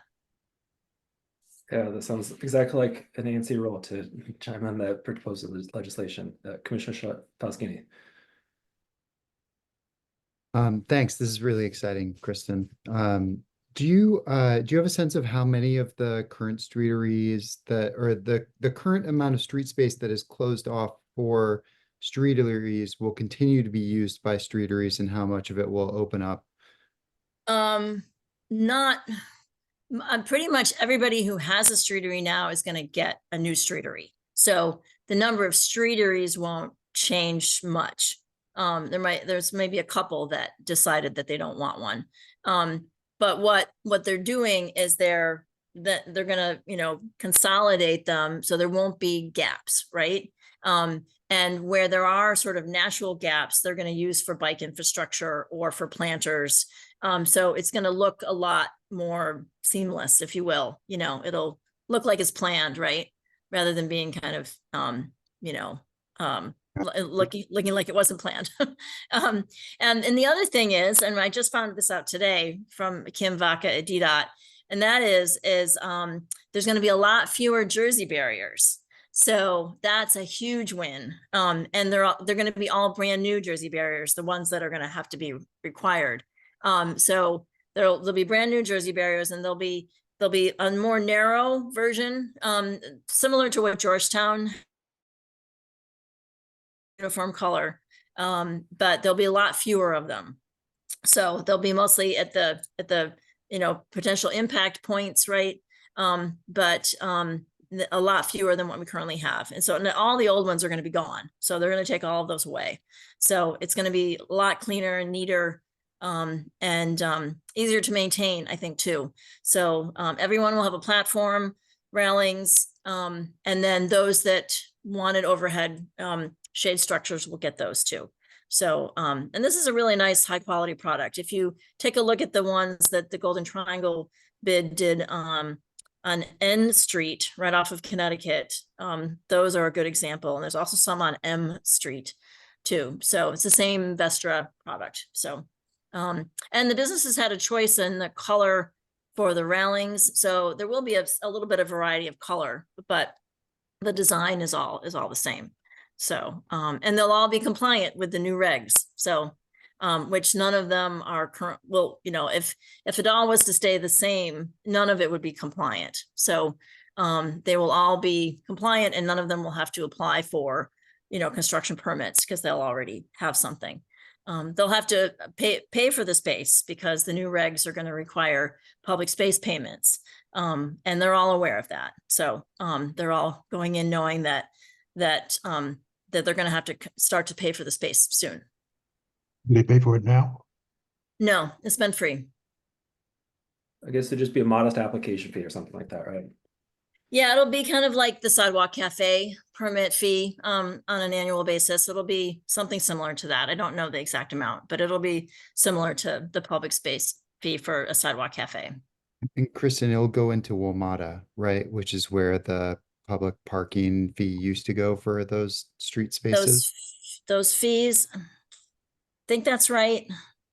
I'm not 100% sure on that, but that sounds right. Cool. Thanks, Yeah, I Kristen. haven't It's been- really exciting. Thank you. Yeah, sure. I haven't been paying attention to the chat. Are there questions for me in there? Sorry. All right. I really appreciate it. This Yeah. has been super informative. Yeah, sure. Yeah, so stay tuned. It's gonna look really great. Looking forward to it. Have a nice night. Thanks so much. Yeah. All right. Take care. So I believe we're ready to move on to the rest of our agenda. It's honestly not too much, and because of the issues of public notification, it's probably best not to do too much with it anyway. We don't have a consent agenda. We're a bit behind in minutes. I think our intern had some personal issues come up over the summer. So one, I'll probably just have to do the minutes at some point. Two, we'll have to at some point, because her contract, I think, recently expired, assess what the best direction is just to make sure we get all of our needs met and that our funds are being spent efficiently. But we can discuss personnel matters. Next on the agenda is a couple items. Nothing came from committee, so nothing's supported. And it's not even items that I think we should really vote on. But of course, if someone changes their mind or someone wants to, we can discuss that. The budget, we can vote on the budget. It was really helpful to see those numbers, Commissioner Shapiro, but it was like 2 hours ago or 3 hours ago. So I think it'd be fair for us to have a bit more time to review everything. But I know earlier in the meeting, you said you had some additional comments to attach to that. Is that still the case? You're on mute if you do. Still on mute.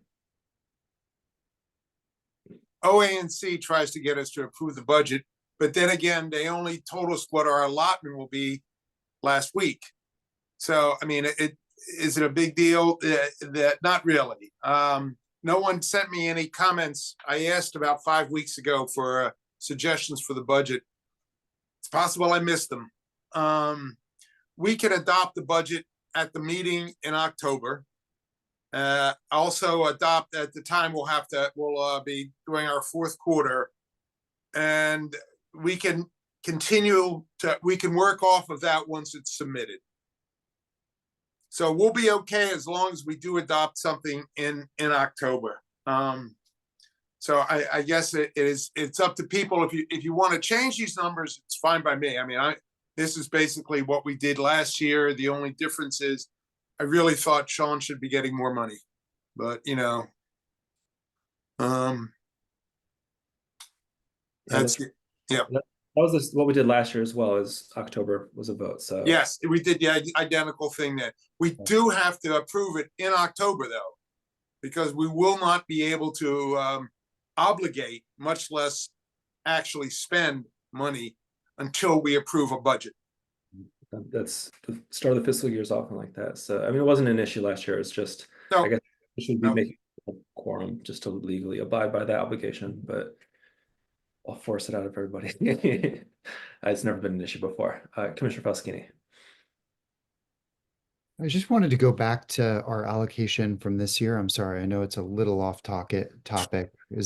Will the chair allow it? Yeah, let's do it. Let's figure this stuff out while we're here. Thank you. So the OANC withheld 5,000 of our $25,000 allocation for the year. Is that correct, Barney? Yes, it's actually a little bit more than that, but yes. So they withheld roughly 1/5 of all of our funding for the year. Yeah. And the reason why they did that is because we didn't have the security fund, which we couldn't have because of the bank not writing the required security fund requires in order to. Actually, this gets right down to the crux of the matter. And the auditor's office required an actual copy of the signature card. Well, the Yeah. bank doesn't actually have signature cards. Signature cards anymore. And I kept saying, well, why can't I just get a letter? And literally for a year, they kept saying no. But then finally they said yes. So if they said yes after a year, how does it not apply? Are we ever going to get the money? I doubt it. Are they right? They are partially right by the letter of the law, but clearly they're going against the will of the council. Because clearly the council says the security fund issue was ridiculous. Yeah. And they're letting it expire. They're letting it expire, but they didn't retroactively apply. No, they did not. But I mean, it is clearly the OANC is going against the will of the council.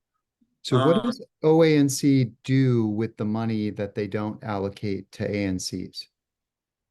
I would assume that it simply goes back to the general fund, but I do not know that for a fact. I would like to know whether or not it goes back to the general fund or whether or not the office of OANC keeps it for themselves.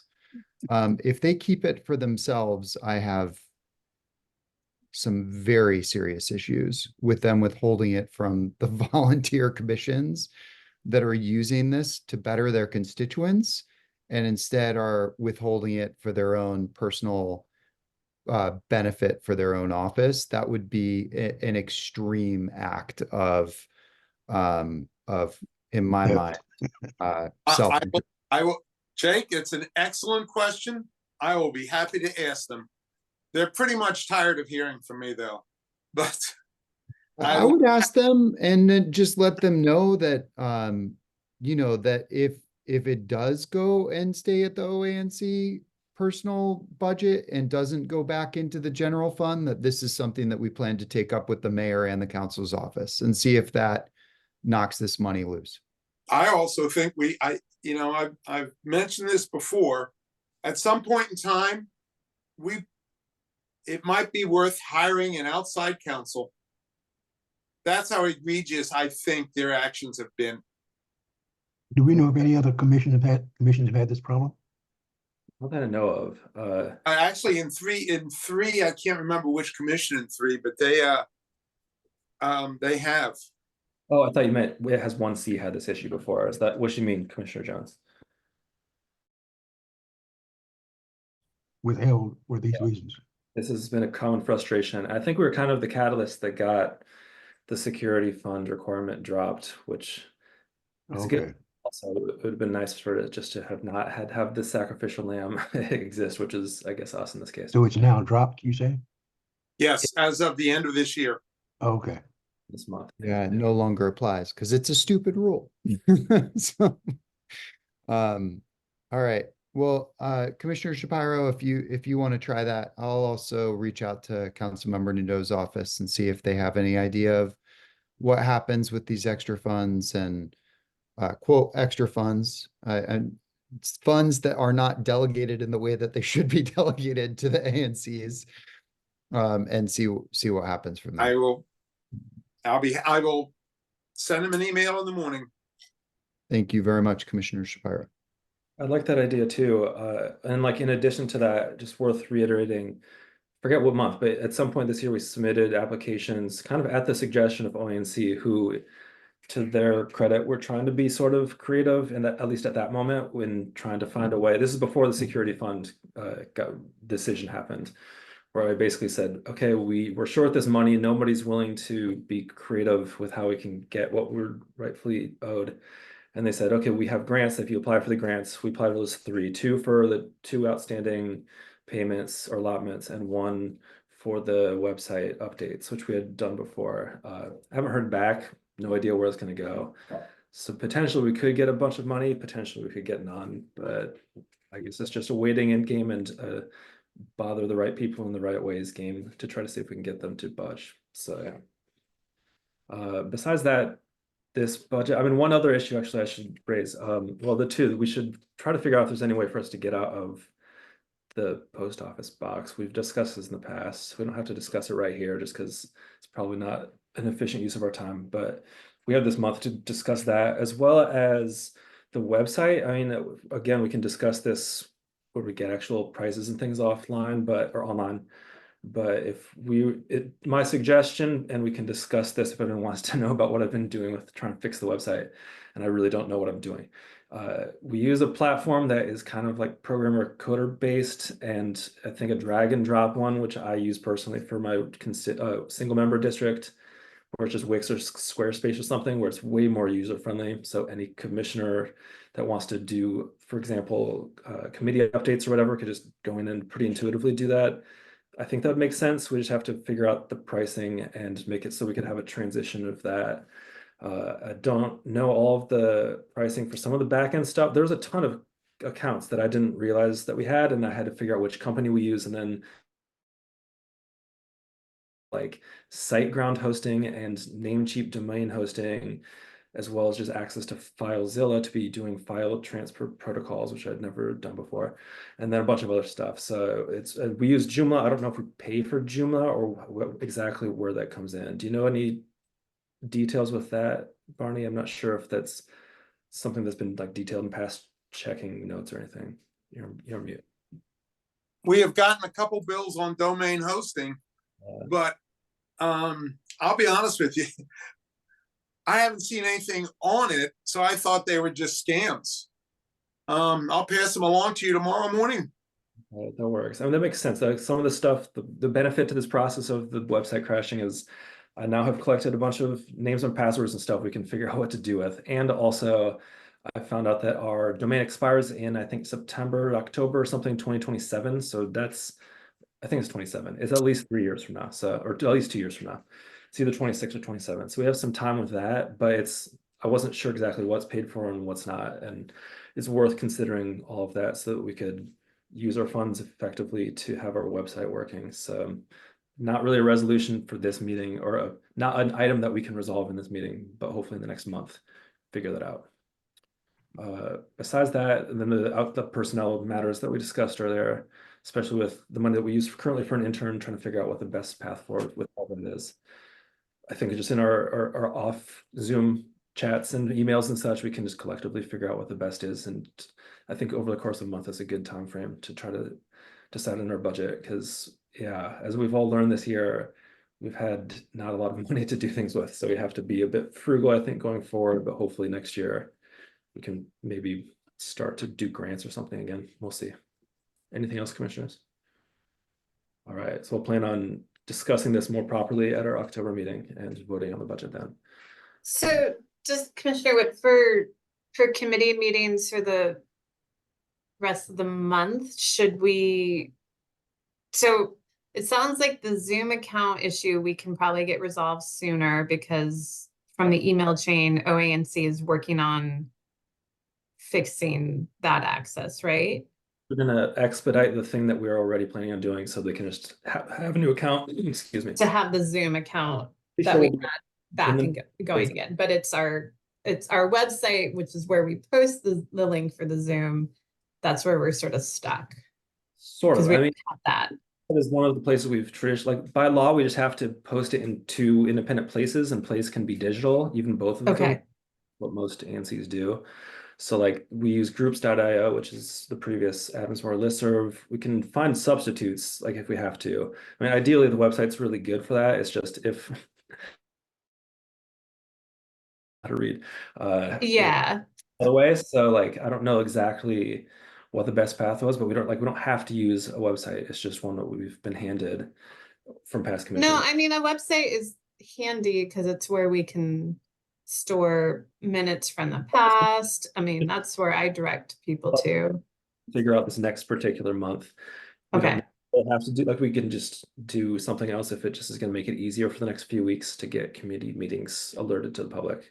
Like in the next couple days, we can figure that out. Hopefully, like basically our website, like if I'm not mistaken, most of it is just a ton of past like minutes of meetings and some other kind of files from previous meetings. And if I can I back up the website, so if I can get all of those files out and just put it maybe into our Google Drive and have a new website that just links to Google Drive, so we don't have to buy storage space because we're already paying for it with Google. That could be a solution. It's not that complicated of a website. It's not like we're Right. and we could actually potentially add new things to make it so people can, some sort of email list for the neighborhood or better communication pathways between individual commissioners and committees, et cetera. Like that's stuff we can discuss. I don't know how to do that with Joomla. I can barely use it. I'm just not very smart with this particular platform. And No, otherwise, we should get rid of it. Something simplified. it's Yeah. like and a thing that's really effective if you're skilled in it, but I've just never been trained. So I've been watching YouTube videos of very generous people, people who are passionate about things like Yeah. site design. So yeah, Commissioner Foskini. For our committee meetings this month, I'm chairing the ABC and Public Safety Committee. I have my own Zoom account. I can just create a link on my own Zoom account for this month. Commissioner Michelson Horowitz, you have a Zoom account. Would you be willing to do it for the PCT committee that you're chairing on the 19th? Yes, and that's and it has been noted for the group that it's on the 19th this month. Yep. Cool. And then Commissioner Lachlan, do you have one that you can share for the PSC committee meeting if you all do one? I don't think we're probably gonna have one because I have a commitment the evening of the 25th, and we don't have any committee work at the moment.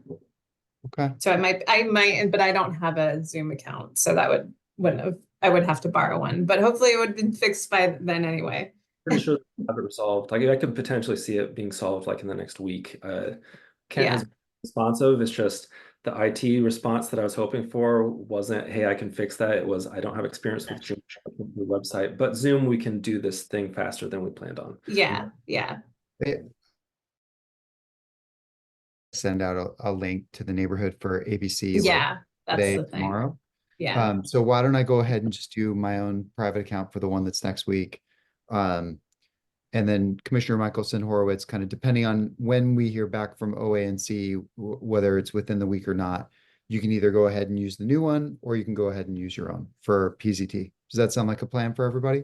Yeah, and I'll and if you can check in with me next week, then I can send you a link to send out on the IO group if we don't have one from OANC. And I think if like on groups.io, you can retroactively edit the text. So we could just like the link of the thing, no one's gonna understandably care what the actual link is until 5 minutes before the meeting. It's like the agenda and stuff that matters. So now it's good to have fail safes because as we see, things fail. All right, one more agenda item tonight. We don't even have to discuss it too much if we don't want to. I just thought it might be interesting just because it's an issue that's come up in multiple wards over past years, which is government ethics and transparency. Because of all the website stuff, I don't really feel comfortable proposing any specific resolution or letter to vote on or anything. But I mean, does anyone have an appetite for, as Ward 1, commenting on something that has mostly but not entirely affected Ward 8 and arguably Ward 2 a few years ago? Is there a place for us to express some sort of opinion? I kind of just put this as kind of an open house discussion point just for us to, the thing I'm talking about is Councilmember Tran White was arrested by the FBI for alleged receiving of bribes in exchange for trying to pressure contracts to go certain directions, including on the committee that he chaired. In general, it's an important issue. It's not necessarily something that is under our purview. I mean, we can comment on whatever we want. Doesn't mean that it's appropriate or effective. Anyone have any thoughts on this issue?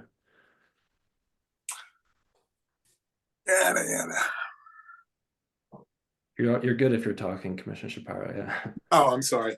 I just I don't know that it's right to comment. It's a criminal case.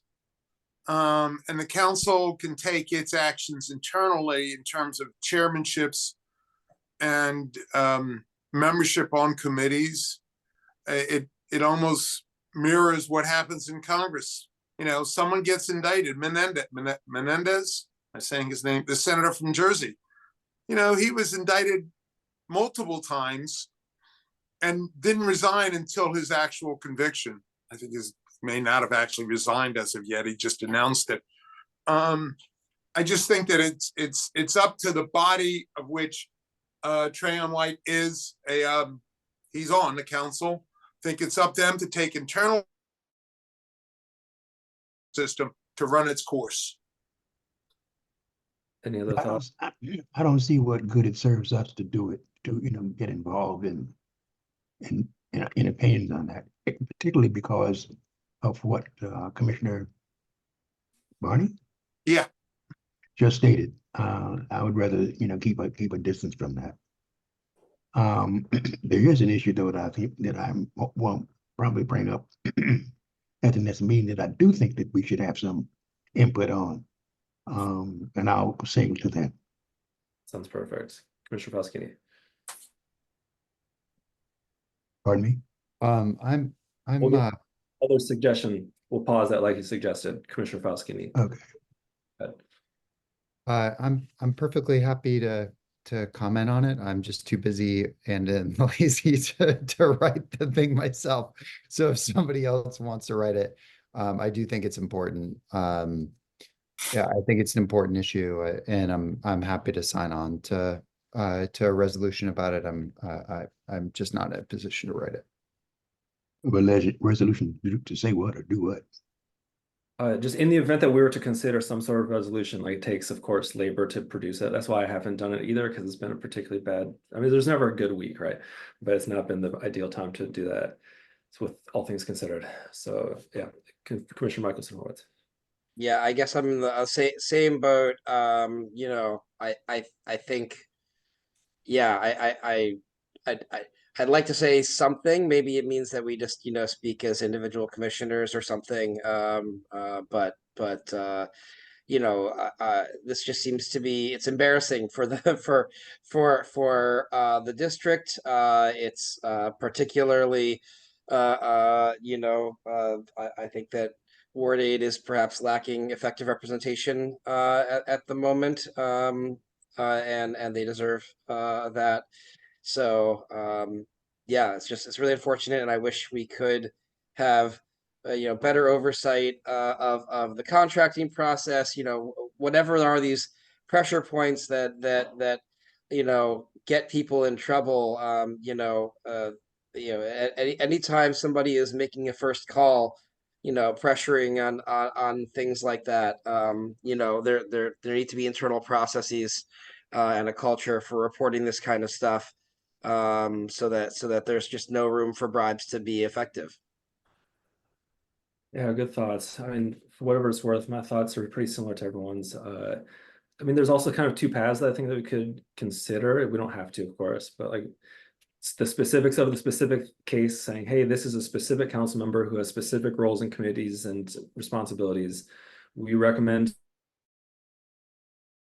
big things, or the kind of thing I was more thinking of, and I don't know if it's even worth the effort, maybe it is kind of more of a symbolic, we recognize that this is a bad potential thing, and we want to make it clear that this is something that we pay attention to as a commission, considering the history of dishonest politicians in Washington, D.C.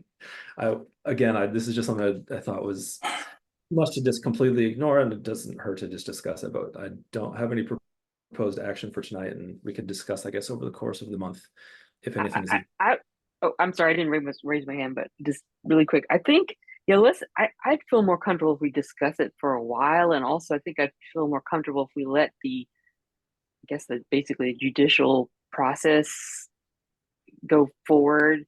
And I mean, I guess that could take a while, but also whatever the action the city council is going to take. I mean, I guess I don't know if and I see the evidence is very compelling, but it's like, I don't know if we really know all the facts, you know, just yet. I think I would feel more comfortable commenting when we know the facts and the way, again, the judicial process is panned out and the see what action the council is going to take, and just that whole thing. Like, get the big picture, I guess is what I'm saying. Get the full factual big picture, and then we can possibly comment, because I mean it's a terrible thing, but I wouldn't want to not have all the information, if you know what I'm saying.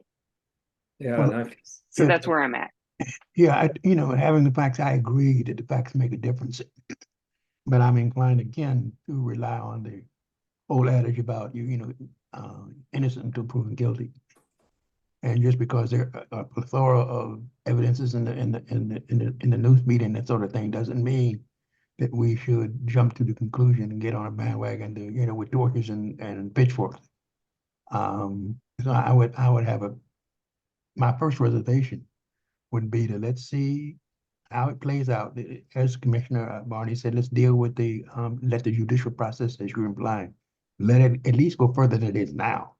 But I would prefer to say let the person be innocent until proven guilty. yeah, I agree with those thoughts. I would say one caveat, and I'm not suggesting we do this, but the period until the quote unquote facts are out is often the period of question of like what responsibilities should or should not be restricted. If we would want to comment on that, that would be, I guess, an exception, because that is the question, which is when you don't. Okay, if we want to comment on it. But I don't know if that's appropriate for us. So yeah, Okay. kind of academically speculating at this point. Commissioner Laughlin.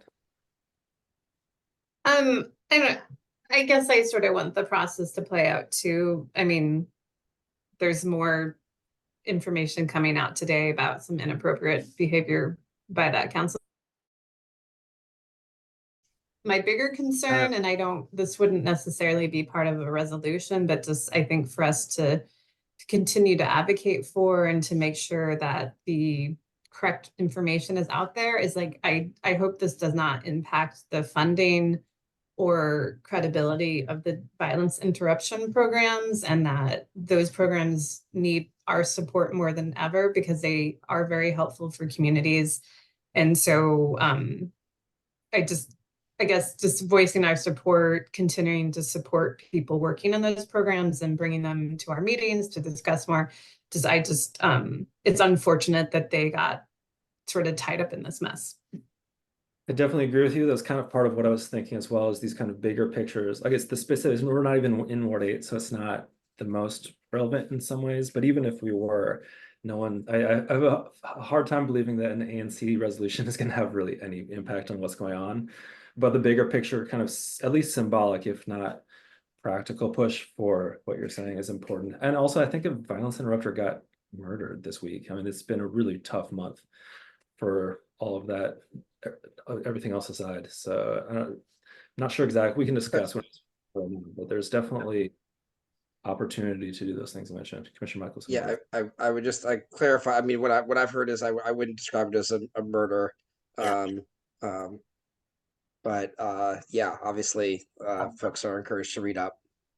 I was mixing up stories. There's a police officer who got killed when he was acquiring a weapon that was in a sewer drain, and then another person who was in a conflict with the police that was asleep with a gun on their lap. Yeah.